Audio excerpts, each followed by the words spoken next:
जीना है। जीवन है तो मरना क्यों? जब जिंदगी है तो उसको जीना पड़ता है, खुल के जीना पड़ता है। खुल के आदमी जिएगा कैसे? जब वास्तविकता में इस जीवन को जिस उद्देश्य के लिए हमें मिला है, उस उद्देश्य में इस जीवन को जब हम लगाएंगे तब ही ये जीवन का जीना सार्थक होता है। नहीं है तो जी रहे दुनिया, तो कौन नहीं जी रहा है? शास्त्र कहते हैं प्रेम बिना व्यर्थ दरिद्र जीवन। उस जगत के अंदर वो प्रभु ये नहीं देखते हैं कि आपके पास स्थूल रूप से क्या है, स्थूल रूप से क्या नहीं है। वो देखते क्या है? तुम्हारा हृदय में क्या है, तुम्हारे मन में क्या है, तुम्हारे पास क्या है, वो नहीं देखते हैं। तुम खुद क्या हो वो देखते हैं। दोनों में अंतर है। इस जगत के अंदर तुम क्या हो वो किसी को जरूरत नहीं है, तुम्हारा पास क्या है ये सबको जरूरत है। ये विशेषता है इस जगत का और इस जगत का। इसलिए इस जगत के अंदर बहुत कुछ हो सकता है, अगर प्रेम नहीं है तो वास्तविकता में सब कुछ रहते हुए एकदम बेकार है। अगर प्रेम है तो सब कुछ है। और वो प्रेम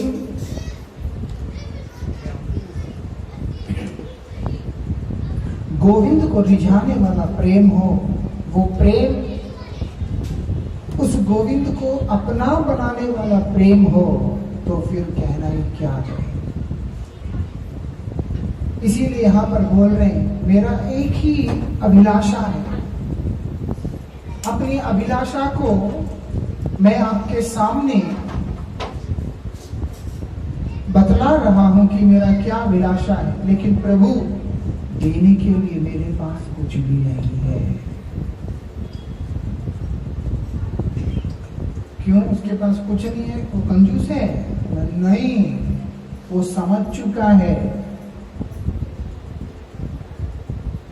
वो समझ चुका है इस बात को, जो मैं अपना बोल करके आज जिस चीज को दावा करता हूं वो वास्तविकता में मेरा है ही नहीं।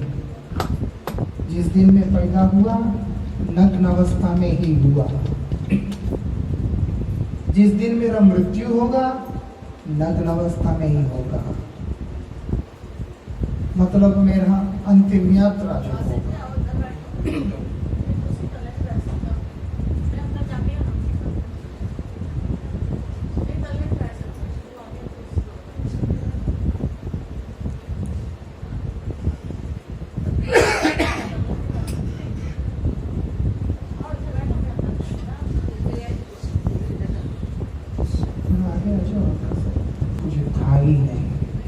जाते समय भी कुछ नहीं होगा।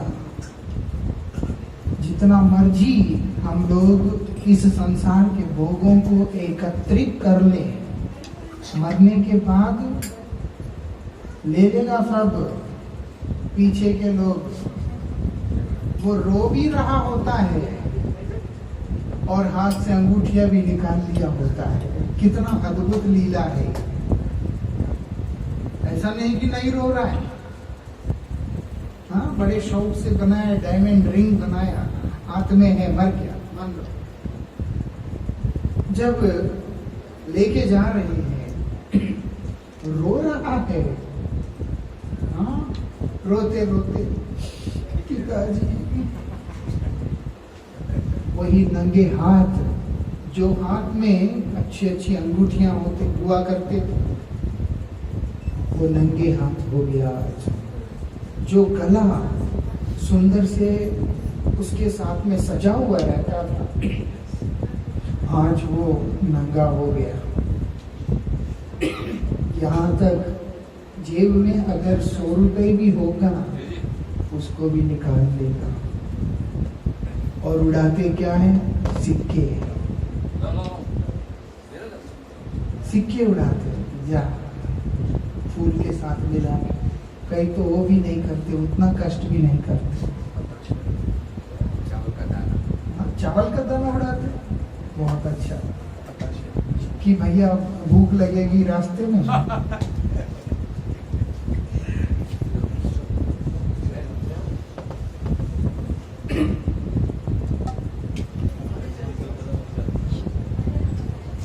जो समझदार व्यक्ति होता है वो अपने स्वार्थ पूर्ति के लिए भगवान को किसी वस्तु का प्रलोभन देने का कोशिश नहीं करता है, क्योंकि हम किसी वस्तु का प्रलोभन गोविंद को दे ही नहीं सकते।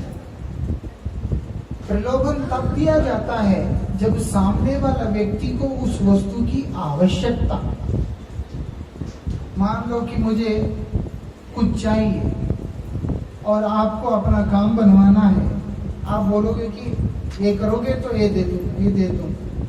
उस वस्तु की लोभ में वो व्यक्ति वो कार्य कर सकता है, लेकिन भगवान को तो किसी चीज का प्रलोभन है ही नहीं। उनको किसी चीज की आवश्यकता ही नहीं, किसी वस्तु का मांग उनमें है ही नहीं, क्योंकि वो भगवान और वो प्रभु वो पूर्ण भी है, उनको किसी चीज का अभाव भी नहीं। एक तो ये इच्छा नहीं है क्योंकि अभावग्रस्त है, अभाव है, मजबूरी है, इसलिए अब इच्छा भी नहीं करता है वो, क्योंकि जितना भी इच्छा करो वो पूरा हो जाए। लेकिन एक सर्वसमर्थ होने के बावजूद भी संपूर्ण जगत को सब कुछ देने में सामर्थ्य रखने वाला उल्टा दे रहा है, तब भी जब अपने पे आता है तो वो स्वयं किसी वस्तु की अभिलाषा नहीं करता है। ये उनकी विशेषता है। क्यों? आदमी कब कुछ नहीं चाहता है? जब वो अपने आप में परितृप्त है, प्रसन्न है।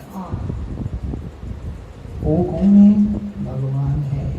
वो स्वयं प्रसन्न है, स्वयं तृप्त है, उनके पास किसी चीज का कमी नहीं है। उल्टा वो संपूर्ण चराचर जगत को जीवन दान दे रहे हैं। संपूर्ण चराचर जगत को जिन जिन वस्तुओं की आवश्यकता है उन वस्तुओं को प्रदान कर रहे हैं। इस विषय को समझने वाला व्यक्ति गोविंद के चरणों में जब निवेदन करता है, किसी प्रकार का जागतिक वस्तु उनके सामने प्रलोभित करने का प्रयास नहीं करता है। उल्टा वो अपने आप को समर्पण करने के बारे में सोचता है। मैं कुछ दे रहा हूं तो वहां अभिमान है, क्योंकि मैं दाता दान करता है, इसीलिए मैं अगर किसी को कुछ दिया मतलब मेरे अंदर ये भाव है कि मैं दाता हूं। लेकिन जब मैंने खुद को दे दिया, मैंने जब खुद को ही दे दिया तो फिर क्या है? मैं सेवक हूं, नौकर। दोनों में अलग अलग भाव है। जब ये भाव हमारे अंदर रहता है कि मैं दाता हूं, तो ये आता है सामने वाला ग्रहीता है, लेने वाला है। और जब मैं भगवान को दे रहा हूं तो मैं दाता बन के दे रहा हूं, भगवान मेरे से ग्रहण कर रहे हैं। भगवान भिक्षुक नहीं है, याचक नहीं है कि वो हमसे ग्रहण करें। भगवान स्वीकार करते हैं। स्वीकार तब किया जाता है जब व्यक्ति कृपा परवश होता है। दाता होने पर, अभिमानी होने पर तो गोविंद का कृपा आता नहीं है। लेकिन जब व्यक्ति के हृदय में समर्पण का भाव आता है, तब गोविंद का कृपा परवश होकर के निकल जाता है, उनके हृदय से निकल के आता है। खुद को देना। अब खुद को क्या देंगे, कैसे देंगे? खुद को देना आसान होता है, इसीलिए भक्त इस बात को समझकर उनसे प्रार्थना करता है कि प्रभु मेरा ये निवेदन है। क्या है तुम्हारा निवेदन? और क्या मैं आपको दे रहा हूं? मेरे पास देने के लिए अपना बोल करके कुछ भी नहीं, सिर्फ मेरे 2 बिंदु अश्रु छोड़कर, आंसू छोड़कर। ये आंसू बड़े अद्भुत होता है। ये आंसू जो है साधारण वस्तु नहीं है, ये बड़ी अद्भुत चीज है। सहजता से जो बहाते हैं उसकी बात नहीं कर रहा, लेकिन वैसे आंसू जहां आता है वो प्रेम की प्रगाढ़ अवस्था में आता है, जहां पर प्रेम हृदय के अंदर से निकल के आता है, तो वो आंसू के रूप में गिरता है नीचे। जहां पर हृदय उनके लिए तड़पने लगता है, उस समय वो तड़पन आंसू के रूप में निकल के आता है वहां पर। बड़ी अद्भुत है। तो इसीलिए यहाँ पर बतला रहे हैं, मैं वही आंसुओं को लेकर, अपने आंसुओं को लेकर मैं आपके पास आया हूं। आपको मैं अपना हृदय की पीड़ा, उसको मैं अर्पण कर रहा हूं। मेरे नाथ, मैं आपको अपनी मन की पीड़ा अर्पण कर रहा हूं कि मैं इतना ज्यादा पीड़ित अवस्था में हूं। किसके बिना? आपके कृपा के बिना, आपके प्रेम के बिना मैं पीड़ित अवस्था में हूं।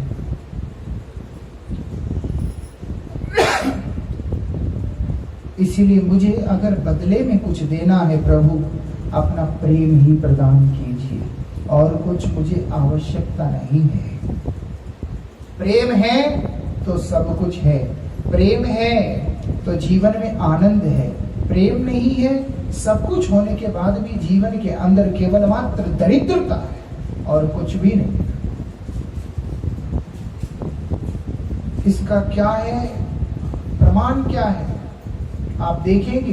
दुर्योधन क्या था दुर्योधन के पास? बहुत कुछ था। ऐसा नहीं था दुर्योधन कि उसके पास किसी चीज का अभाव है। हस्तिनापुर ही दुर्योधन के पास था, देखा जाए। और हस्तिनापुर भारतवर्ष का सबसे प्रभावशाली राज्य हुआ करता था उस समय, जिसकी सीमाएं दूर दूर तक व्याप्त थी। और तो और वो हस्तिनापुर, जिसके अंदर भारतवर्ष के महान योद्धा रहा करते थे, इसीलिए हस्तिनापुर का कोई विरोधी भी नहीं रहता था। सब हस्तिनापुर के सामंत होके रहते थे। और दुर्योधन उसी हस्तिनापुर का एक तरह से युवराज की तरह रहा करता था। हस्तिनापुर का उल्टा राजा की तरह दुर्योधन रहा करता था। इसीलिए आप भगवत गीता को देखते हैं, संजय इस बात को बोल रहे हैं।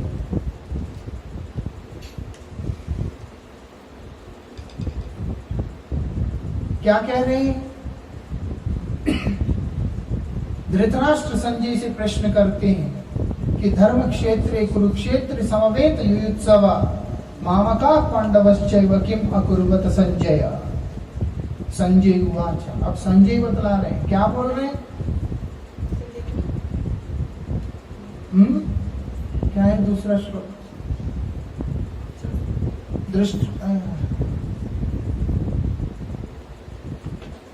दृष्ट्वा तु पांडवानीकं व्यूढ़ां दुर्योधनस्तदा आचार्यमुपसंगम्य राजा वचनम अब्रवीत। यहाँ पर दुर्योधन को ही राजा के रूप में संबोधन कर रहे हैं। दुर्योधन को क्यों? वो धृतराष्ट्र के पुत्र होने के कारण, आत्मज होने के कारण। हे राजन, कि दुर्योधन इस प्रकार से किया, और दुर्योधन को राजा के रूप में संबोधन कर रहे हैं। क्यों? धृतराष्ट्र स्वयं दुर्योधन को राजा की तरह ही देखना चाहता था। खुद अंधे थे, वो तो राज्य का भोग नहीं कर सकते थे ठीक से। उनको तो महाराज पांडु का राज्य मिला था, तो इसीलिए वो राज प्रतिनिधि के रूप में थे, स्वयं राजा के रूप में अपने पुत्र को देखना चाहते थे, और इसीलिए दुर्योधन राजा की तरह ही रहता था। जितना वैभव, जितना विलास, जितना आनंद दुर्योधन के लिए था, उतना और किसी के लिए नहीं था, क्योंकि धृतराष्ट्र पुत्र मोह में रहते थे। इतना होने के बावजूद भी दुर्योधन के मन के अंदर शांति नहीं है। दुर्योधन के मन में शांति नहीं है। कितना छोटा दिल दिखाया दुर्योधन ने। जब भगवान श्री कृष्ण कुरुक्षेत्र हस्तिनापुर के अंदर जाकर महाराज धृतराष्ट्र से वार्तालाप करते हैं और बतलाते हैं कि राजन, 5 पांडवों को केवल 5 गांव दे दीजिएगा और कुछ चाहिए नहीं, वो लोग उसी से संतुष्ट रहेंगे। युद्ध होना किसी के लिए भी शुभ नहीं है। लेकिन वो दुर्योधन एक नहीं माना।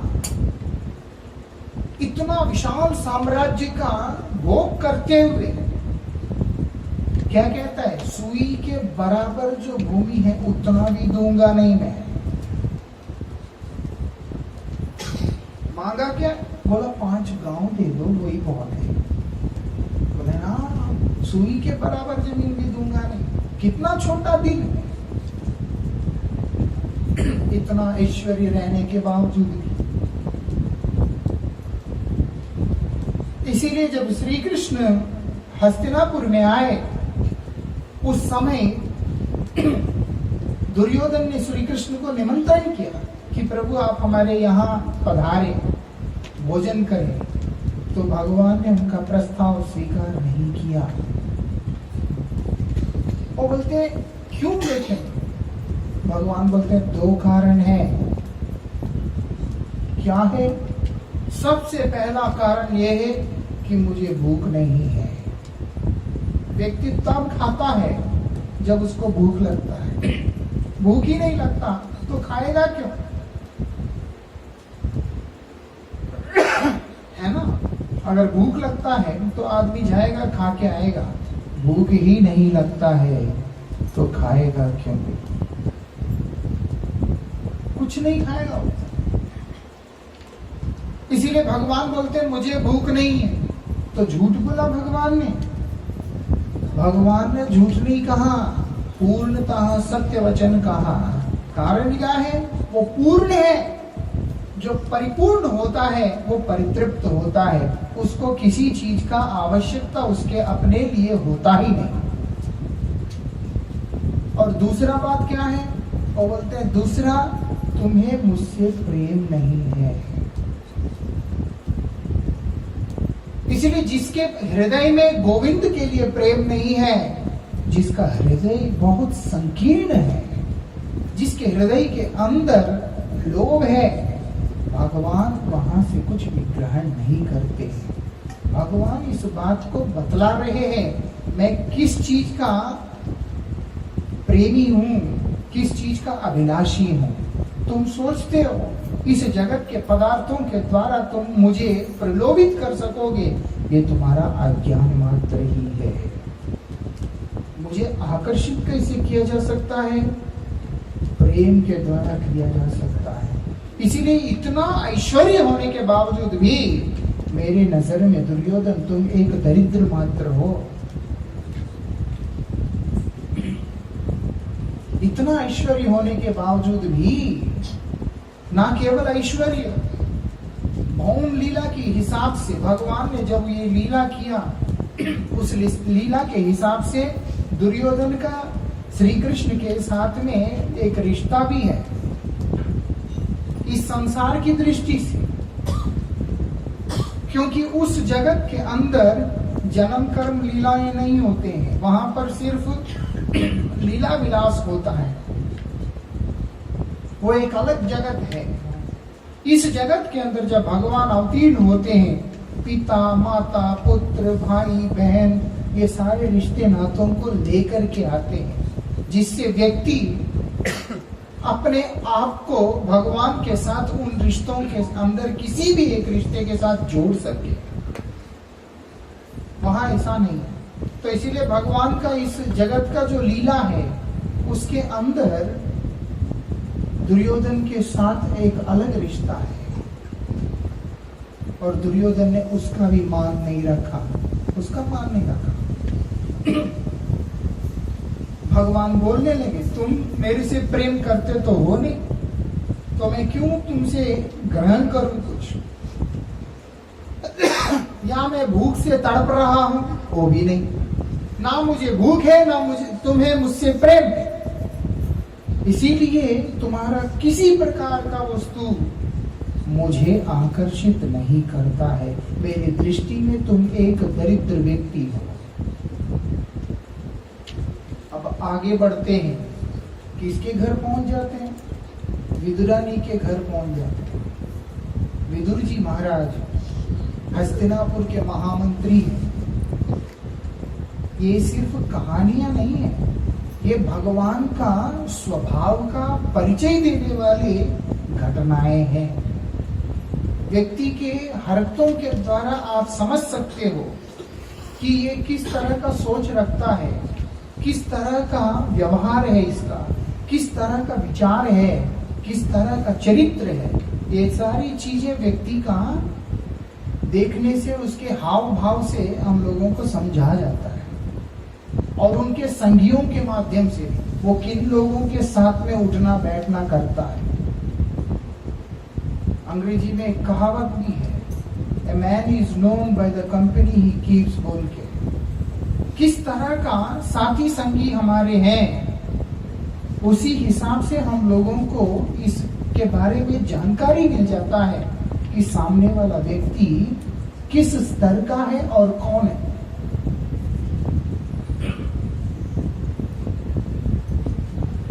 तो इसलिए यहाँ पर बतला रहे हैं, भगवान की ये सारी लीलाएं हमारे सामने भगवान के मनोभाव, भगवान की हृदय, भगवान के विचार, ये सब खोल करके रखता है। विदुरानी के घर में जा रहे हैं कृष्ण। विदुर जी महाराज हस्तिनापुर के महामंत्री, उनके घर गए। अब विदुर जी घर में है ही नहीं। कहाँ गए जी? भिक्षा करने गए हैं। रहने के लिए घर ही नहीं है ढंग से, बैठने के लिए आसन नहीं है। सोना चांदी तो दूर की बात है, बैठने के लिए ढंग का जगह भी नहीं, और घर में कुछ भी नहीं है। जिस दिन का उस दिन भिक्षा मांग करके लेके आते हैं, उसी को प्रभु को निवेदन करते हैं कि आपने हमें ये दिया, आपकी बड़ी कृपा है नाथ। उसको ही वो लोग भोजन के रूप में ग्रहण करते हैं। आज विदुर जी बाहर गए, कृष्ण उसी समय घर में पधारते हैं। पधार कर विदुरानी को आवाज लगाते हैं। विदुर जी महाराज तो हस्तिनापुर के राजसभा में भी कृष्ण के दर्शन कर लिया करते थे। विदुर जी महाराज धृतराष्ट्र के पास भी कृष्ण का दर्शन कर लिया करते थे। लेकिन विदुरानी तो घर में रहती है, उनका हृदय कृष्ण दर्शन के लिए व्याकुल हो उठता है, लेकिन बेचारी उनको इतना मौका नहीं मिलता है। आज श्री कृष्ण अचानक उनके घर में आकर जब उनको आवाज लगाते हैं, वो देख करके स्तंभित हो जाती है, जैसे एक आनंद के साथ में ऐसे चौंक जाती है, रुक जाती है। इस अवस्था में पहुंच जाती है। माता को इस चीज का भी ज्ञान नहीं होता है कि मैं वस्त्रहीन हूं या ठीक हूं, कैसे हूं। श्री कृष्ण स्वयं अपनी पीतांबरी से उनके शरीर को लपेटते और वो एकदम समाधिस्थ होती है। प्रेम की प्रगाढ़ता जहां पर है, वहीं पे समाधि है। समाधि मतलब स्तब्ध हो जाना। तो उसको हिलाना पड़ता है, तब जाके वो होश में आता है, क्योंकि वो समाधि की अवस्था में आदमी पहुंच जाता है। इस संसार में तो सदमा लगता है, यह इस संसार की विशेषता है, क्योंकि सामने वाला प्यार तो करता नहीं, झटके देता रहता है अपने हरकतों से। तो समय समय पे व्यक्ति को किसी न किसी बात से जो है सदमा लगता रहता है। लेकिन उस जगत में जहां पर प्रेम है वहां पर समाधि लगता है। ये विशेषता है। समाधि के अंदर आनंद है, समाधि के अंदर शांति है, समाधि के अंदर ही प्रेम की घनिष्ठ अवस्था है। और माता को समाधि लग गया। अब भगवान उनको आवाज लगा रहे हैं। आवाज लगाते हुए कहते कि देखो, भूख लगी है, मुझको भूख है, खाने को कुछ दो। अब कहां से दे, घर में कुछ है ही नहीं। पति लेकर के आएंगे तभी तो खाने को मिलेगा। वो ऐसा नहीं है कि इतना हम सेटिंग करके रखा, जमा करके रखा, उसके बाद भी टेंशन चल रहा है कि अब क्या, मेरा काम कैसे चलेगा, मेरा जिंदगी कैसे चलेगा। खाना 2 रोटी 4 रोटी होता है, लेकिन टेंशन बहुत ज्यादा होता है। वहां ये सारे काम नहीं है। सिंपल लिविंग हाई थिंकिंग, उसको इनका नाम क्या है,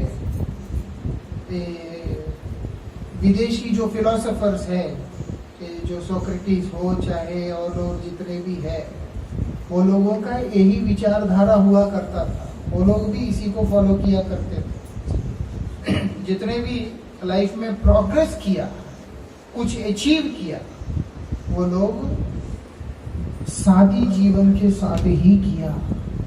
जीवन में सादगी आना जरूरी है, तभी जीवन के अंदर वो ताजगी रहता है, नहीं है तो कुछ नहीं रहता। जो विदुरानी के ध्यान भटकाने के लिए भगवान बोलते हैं कि देखो, भूख लगी है, कुछ दे दो।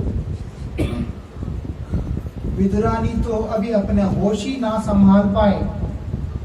श्री कृष्ण उनसे कहते हैं कि वहां जो केला पड़ा है वही खाने को दे दो मुझे। केला खाएगा? केला तो सबसे, एक तरह से फल में सबसे सस्ता फल होता है, एक तरह से समझना है। हाँ? आजकल महंगा हो गया। अच्छा है ना, कोई चीकू हो, सेब हो, हाँ? स्ट्रॉबेरी हो गया, और कोई ब्लूबेरी, ब्लैकबेरी, और कोई बेरी, बहुत सारे वैरायटी के बेरीज होते हैं विदेश में। तो जो भी है, कौन सा इतने फल के बीच में केला ही मिला, और केले का एक गुच्छा पड़ा हुआ है, सबसे सस्ता फल। और ज्यादा लोग उसको खाना पसंद भी नहीं करते, कम लोग पसंद करते हैं। और वहीं पर वही लटका हुआ है। अभी श्री कृष्ण उसको और इशारा करके बोलते यही खिला दो। जब हाथ लगाया तो पता चलता है कि ये पूरा पका भी नहीं है, आधा कच्चा आधा पक्का मिल गया, दान में रखा हुआ है, चलो पकने के बाद खा लेते हैं। अब वही कच्चा पक्का केला विदुरानी लेके आती है, उसको छीलती है। उनका ध्यान श्री कृष्ण के नेत्रमणि का दर्शन में इस तरह से डूब चुका है, उनको पता ही नहीं चल रहा है कि वो कर क्या रही है। अक्सर लोगों के अंदर भाव आ जाता है, प्रेम आ जाता है भगवान के प्रति, भगवान के उसके प्रति वो सब, लेकिन प्रेम और भाव ये सब इस तरह से होता है, करने वाला व्यक्ति को पता ही नहीं चलता। उसको ना अपना शरीर का सुध बुध रहता है, ना उसको अपना मन का सुध-बुध रहता है, उसको ना अपनी क्रिया का सुध-बुध रहता है। वो एक अलग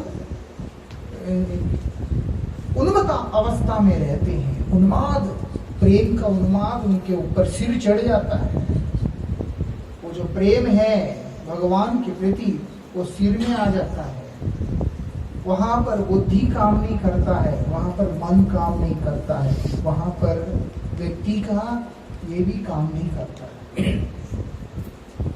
हमारे पूर्वाचार्य लिखते हैं, तव स्वल्प स्फूर्ति पाए, उग्रताप दूरे जाए, लिंग भंग होई अनायासे। तव स्वल्प स्फूर्ति पाए, इतना सा बहुत हल्का सा एक एहसास भी होगा प्रेम का। किसके लिए? गोविंद के लिए।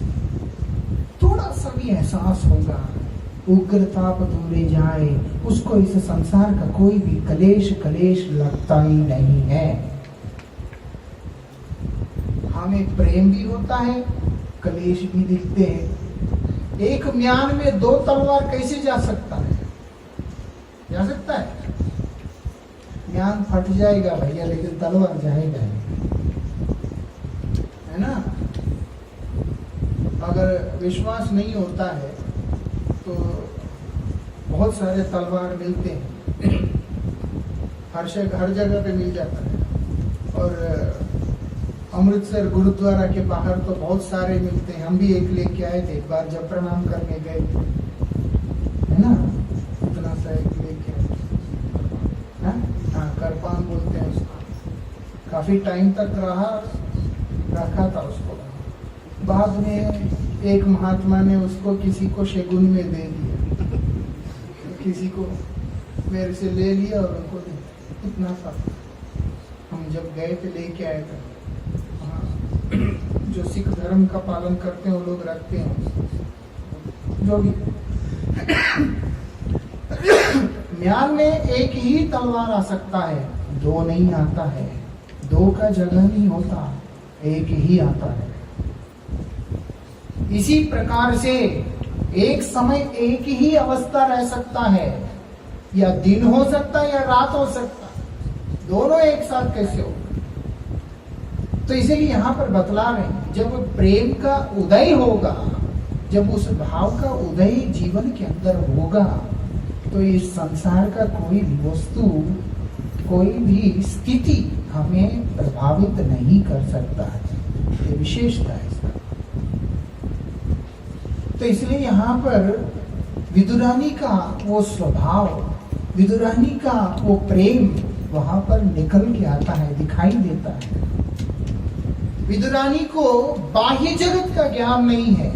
उनको ये नहीं पता चल रहा है कि आखिर में भगवान को खिला क्या रही है और करती क्या है। वो केला को छील कर, कच्चा पक्का केला, उस केले को नीचे फेंकती है, छिलका उठा के मुंह में खिला देती है।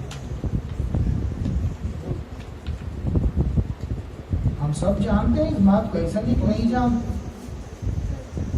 लेकिन दिल में हाथ रख के बोलिए, कोई आपसे कितना भी प्रेम करता हो, अगर आपसे ये कहता हो कि तुम्हारे बिना मैं जी नहीं सकता, मर ही जाऊंगा, मेरा सांसें तुझ में अटका हुआ है, पता नहीं क्या क्या जो कुछ बोलते होते, वो भी इसी अवस्था में आकर अगर हमको छिलका खिलाने का कोशिश करता है, हम सबसे पहले उसको एक लगाते हैं और बोलते हैं कि होश में आ। हाँ? हम ये नहीं कहते कि तू इतना प्यार से खिला दे ना। हम उसको मार के कहते कि चलो होश में आ, ये कोई खाने की चीज है। लेकिन कृष्ण, उनका व्यक्तित्व देखो, उनकी भगवत्ता देखो, उनका कृपालु स्वभाव को देखो। वो क्या देख रहे हैं कि ये मुझ में इतना प्रेम में है, इसको बेचारी को पता ही नहीं चल रहा है कि आखिर मुझे खिला क्या रही है। कौन दरिद्र है जिसके पास सब कुछ है वो, या जिसके पास एक टाइम खाने को भी नहीं है वो। श्री कृष्ण उसी छिलके को खा रहे हैं, खाए जा रहे हैं, वो खिला रही है, खा रहे, खिला रही, खा रहे। होश में भी कोई खिलाएगा तभी छिलका कोई खाएगा। हम लोग एक बार खाने का कोशिश किया, कच्चा केला का छिलका को फ्राई करके, वो भी कच्चा नहीं, तब भी जो आए थे साथी वो देख करके बोलते चीची ये कोई खाने की चीज है, जबकि फ्राई किया हुआ है वो अच्छी तरह से, नमक काली मिर्च डाल के, बहुत बढ़िया लगता है स्वाद उसका, लेकिन वो भी लोगों को खाने के योग्य दिखाई नहीं देता है। यहाँ पर स्वयं भगवान होते हुए, अनंत ब्रह्मांडों का मालिक होते हुए, प्रभु होते हुए, ईश्वर होते हुए, वो क्या खा रहे हैं? विदुरानी के हाथ से दिया गया छिलका खा रहे हैं, बिना किसी शिकायत के। कोई शिकायत नहीं उनका कि तुम मुझे छिलका खिला रही है, कोई शिकायत नहीं, सीधा खा रहे हैं, और वो भी इतने आनंद में खा रहे हैं। अब थोड़ी देर बाद विदुर जी महाराज पधार गए वहां पर। विदुर जी ने आके देखा, जब विदुर जी ने आके देखा उनको अच्छा नहीं लगा, उनको लाल की जय।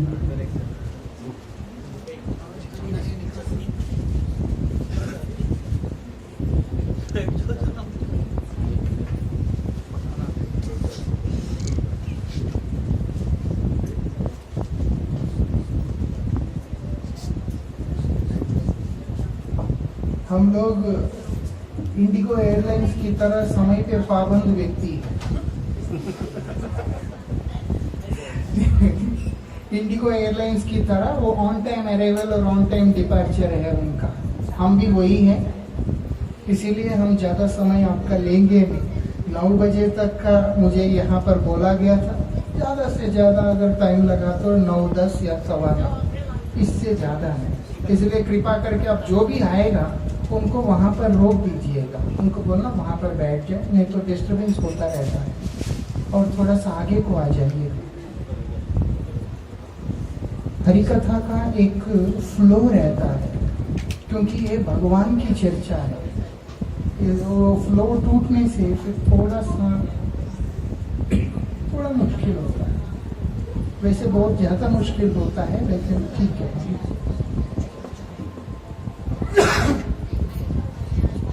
तो इसलिए बिना किसी शिकायत के प्रभु ने विदुरानी का दिया हुआ उस छिलके को स्वीकार किया, भोजन किया। शिकायत थी, लेकिन किसको? विदुर जी को।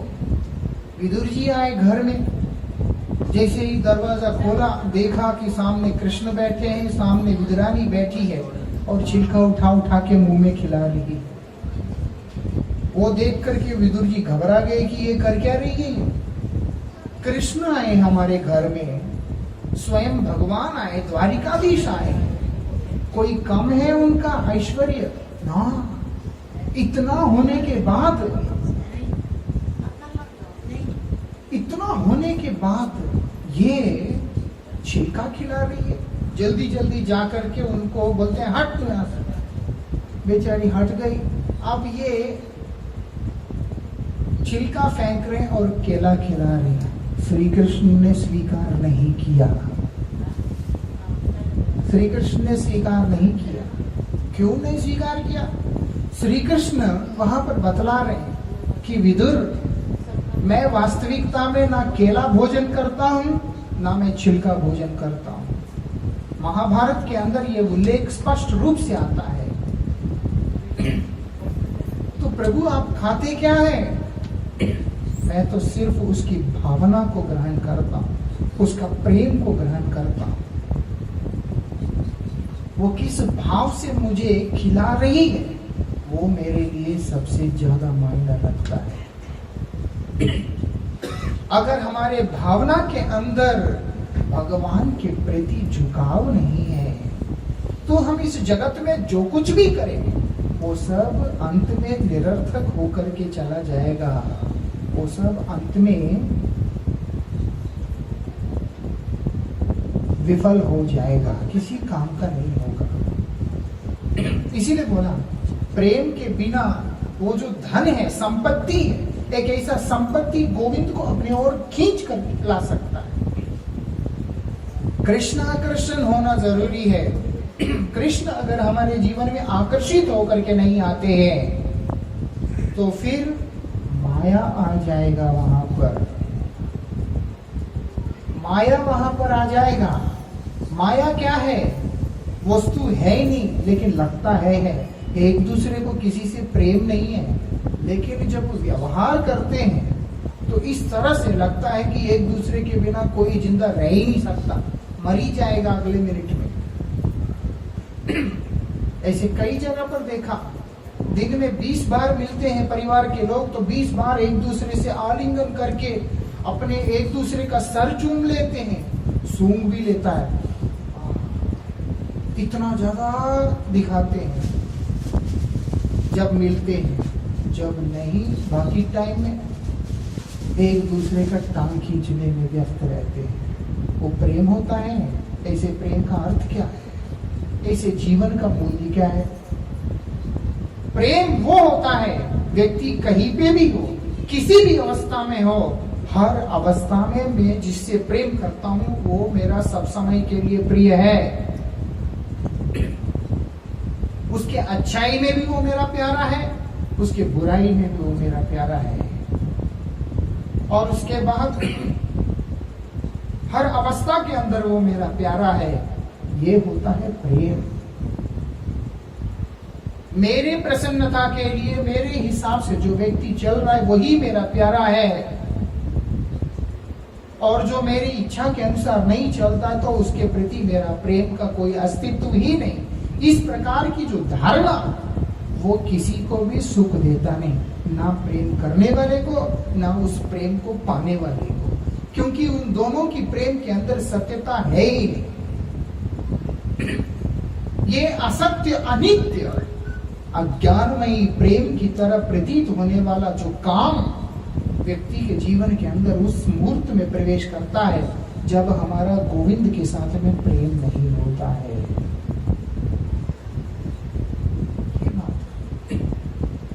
इसीलिए भक्त प्रार्थना करता है, मेरा आपसे एक ही निवेदन है, देने के लिए मेरा अपना बोल करके कुछ है ही नहीं। इसीलिए अगर मैं कुछ दे सकता हूं कि मैं अपनी हृदय की पीड़ा को आंसुओं से निकालकर अश्रु बना करके आपके चरणों में अर्पण कर रहा हूं प्रभु, इसके बदले में मैं आपसे सिर्फ और सिर्फ प्रेम की एक बिंदु का भिक्षा याचना करता हूं, और कुछ मुझे चाहिए नहीं, क्योंकि प्रेम है तो सब कुछ है। धन्य विदुरानी है, दुर्योधन धन्य नहीं है। आप देखो, इसीलिए झोंपड़ी में रहने के बावजूद भी, कुछ भी ना होने के बावजूद भी विदुर परमानंद में रहे, विदुरानी परमानंद में रही। सब कुछ होने के बावजूद भी वो आनंद का अभावग्रस्त होने के कारण दुर्योधन युद्ध करके उसके अंदर परास्त होकर के अपने जीवन को खो बैठा, खो लिया। इतना वैभव है लेकिन प्रेम नहीं है। इसीलिए भाभी मातृ समान उनको निर्वस्त्र करने का आदेश दिया था। मातृभूमि का सम्मान करना, मातृत्व का सम्मान करना, नारी का सम्मान करना हर व्यक्ति का धर्म होता है, और विशेष रूप से जो क्षत्रिय है उनके लिए तो ये सबसे अधिक करणीय कार्य होता है। आप अगर इंडियन नेवी में आप लोग जाते हैं नेवल ऑफिसर्स के पास या कहीं पे, वहां पर कई बार देखने को आता है शिप्स में अगर माताएं जाती है वो लोग सैल्यूट करते हैं, कई लोग औरतों को, मतलब अपना सम्मान वहां पर व्यक्त करते हैं। जो अपने बड़े बड़े ऑफिसर्स को सैल्यूट करते हैं, आदमी को नहीं करता, लेकिन अगर माताएं जाएगी तो उनको सैल्यूट करते हैं। मतलब इतना सम्मान है हमारा माताओं के, एक सभ्यता का ये पहचान होता है, एक आदर्श चरित्र का पहचान होता है, एक मानवता का पहचान होता है। लेकिन यहाँ पर सब कुछ होने के बावजूद भी अपनी ही भाभी को, जो कि मां समान है, उनको निर्वस्त्र करने का आदेश दिया जा रहा है। इतना वैभव होने के बावजूद भी हृदय के अंदर इतनी संकीर्णता, इतना संकोच, इतना कुत्सित भाव कि वो व्यक्ति छोटा सा जगह अपने भाइयों के लिए नहीं छोड़ सकता है। कहने का मतलब क्या है? उसके जीवन में गोविंद के लिए कोई स्थान नहीं है। कृष्ण के लिए जिस जीवन में स्थान नहीं है, वो जीवन से बड़ा नरक और कुछ भी है ही। इसीलिए प्रहलाद महाराज हिरण्यकशिपु जो उनके पिता हैं, उनसे बतला रहे हैं एक बात। जब उनका पिता पूछ रहे हैं कि बेटा, तुम वास्तविकता में, तुम्हारे दृष्टिकोण में यथार्थ क्या है, सत्य क्या है, तुम किसको सत्य समझते हो, एक बार बताओ। तो प्रहलाद महाराज 5 साल का छोटा सा बालक अपने पिता को बतला रहे हैं। तत्साधुमन्य असुरवर्य देहिनाम सदा समुद्विग्नं धियम असगृहात् हित्वात्मपातं गृहमंदकूपं वनं गतो वा यदहिमाश्रय। ये राजन, क्योंकि वो राजा है, इसीलिए सभा में पूछा, इसीलिए उनसे कह रहे हैं मैं इसी चीज को सत्य मानता हूं। क्या वो घर जो कि अंधकूप के समान है, अंधकूप मतलब क्या है? कुआं, उसमें पानी नहीं है, इसीलिए कोई भी व्यक्ति उस तरफ जाता ही नहीं, खंडर हो गया है। वो घर उस कुएं की तरह, कोई पिपासु व्यक्ति अगर वहां पर पहुंच जाता है, उसका पिपासा कभी भी मिट नहीं सकता, उसका प्यास कभी बुझ नहीं सकता। इतना ही नहीं, अगर उसके अंदर कोई व्यक्ति कूद गया, गिर गया, तो वो व्यक्ति को उसमें से कोई उबार भी नहीं सकता। कोई व्यक्ति बीच जंगल के अंदर एक अंधे कुएं के अंदर गिर गया हो, उसको कोई उठाने वाला भी ना हो, भूख लग रहा है, प्यास लग रहा है, चिंता हो रहा है, इन सब चीजों के कारण ग्रस्त व्यक्ति कितना तड़पता है, वो हमारी कल्पना से परे ही है। एक तरह से उद्विग्न, क्या उद्विग्न हो रहा है? धिया, बुद्धि, दिमाग गर्म रहता है, सब समय गर्म रहता है दिमाग। क्यों? क्योंकि तुम्हारे घर अंधकूप है। इसीलिए हित्वात्मपातम, हित्वा मतलब छोड़ दो, आत्मपातम मतलब आत्मा का पतन का स्थान, गृहम अंधकूपम, ये अंधकूप समान जो घर है। वनम गतो वा यद हरिमाश्रयेत, वन में जाओ और हरि का आश्रय लो। वन मतलब क्या है? वनम तो सात्विको वासो, अपने जीवन के अंदर सादगी लेके आओ। जब जीवन में सादगी आएगा, उसका प्रभाव से जीवन में परिवर्तन आएगा, सात्विक भाव आएंगे। सात्विक भाव आएंगे तो बुद्धि काम करना शुरू करेगा कि मुझे करना क्या है।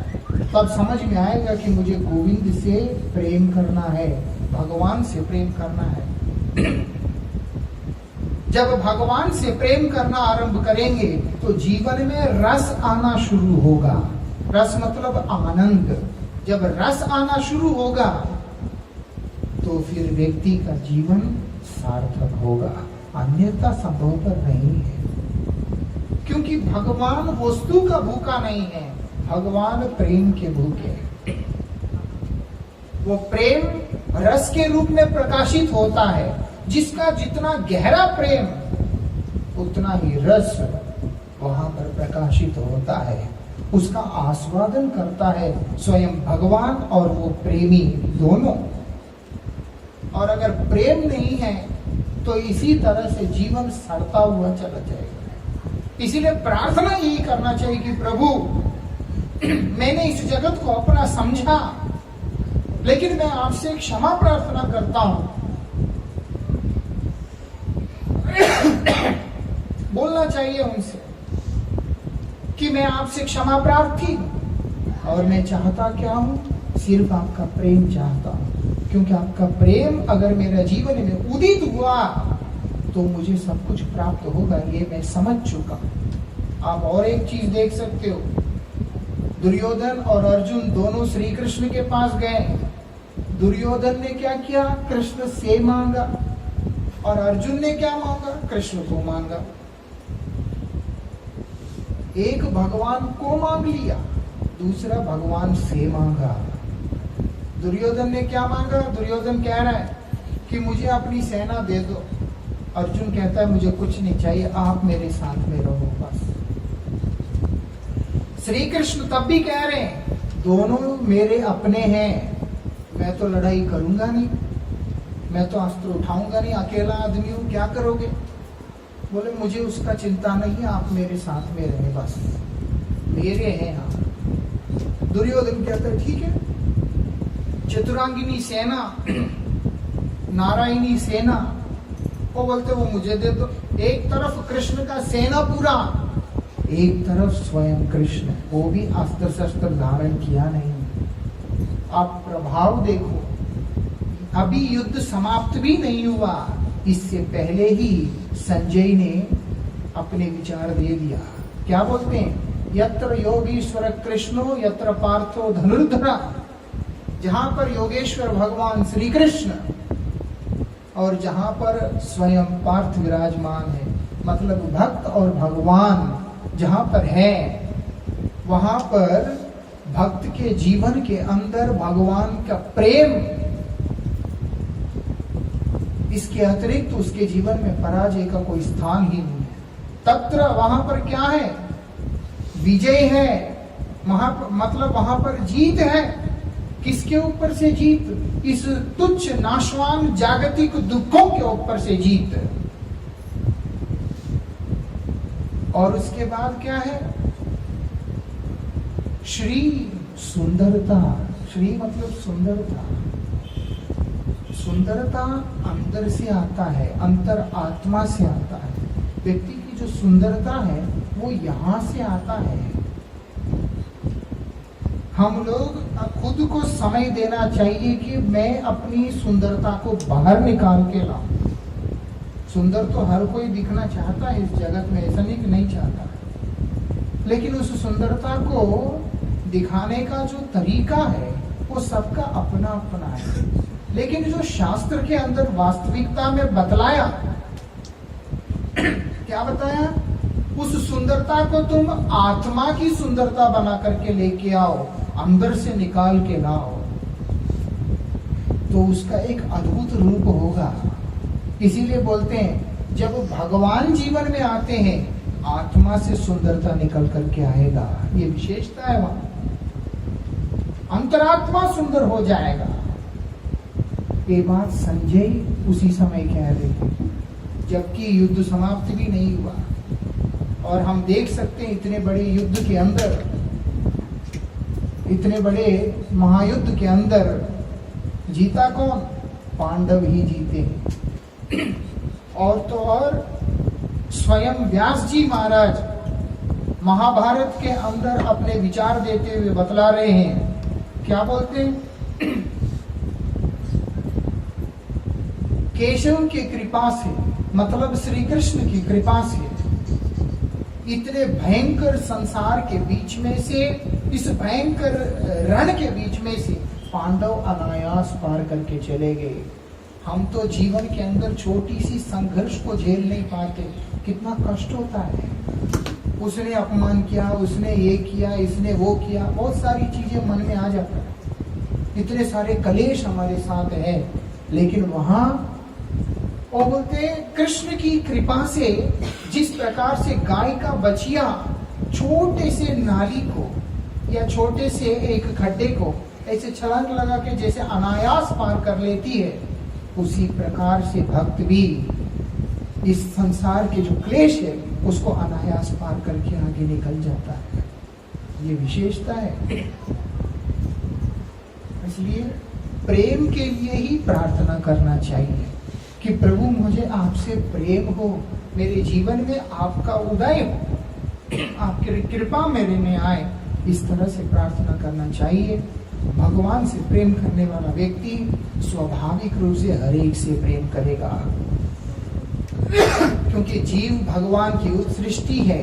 तो इसीलिए जितने भी प्राणी वो सब भगवान के साथ संबंध युक्त होने के कारण सबके साथ मेरा एक संबंध है गहरा। वो गहरा प्रेम हरेक के प्रति निष्कपटता से निकल के आएगा। समाज में शांति बना हुआ रहेगा, परिवार में शांति बना हुआ रहेगा, व्यक्ति के हृदय में भी शांति बना हुआ रहेगा।